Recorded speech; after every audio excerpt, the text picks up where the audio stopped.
আসসালামু আলাইকুম, কেমন আছো সবাই? এগুলো হচ্ছে পুঁই শাকের ফুল, এগুলা পুঁই শাকের কলি। এগুলো হচ্ছে আমি কখনো খাইনি, অনেকের দেখি ফেসবুকে পোস্ট করে, খুবই নাকি স্বাদ। এগুলো কিভাবে খাওয়া যায় একটু কমেন্ট করে জানাবে, কি দিয়ে রান্না করব। তো এগুলো আমি নিয়ে নিচ্ছি, আরও এই করে নিয়ে নিচ্ছি। এগুলো আমি ছিঁড়ে নিচ্ছি, দেখি কয়টা খেয়ে ভালো লাগে। এগুলো আমি একটু বেশি এই কয়টা নিলেই হবে, আগে অল্প রান্না করে দেখব।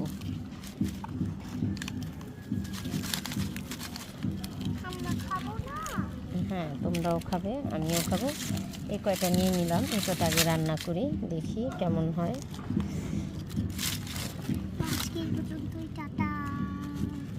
আজকে এই পর্যন্ত না, আমার ছিঁড়তে খুবই ভালো লাগতেছে, নরম একদম। কই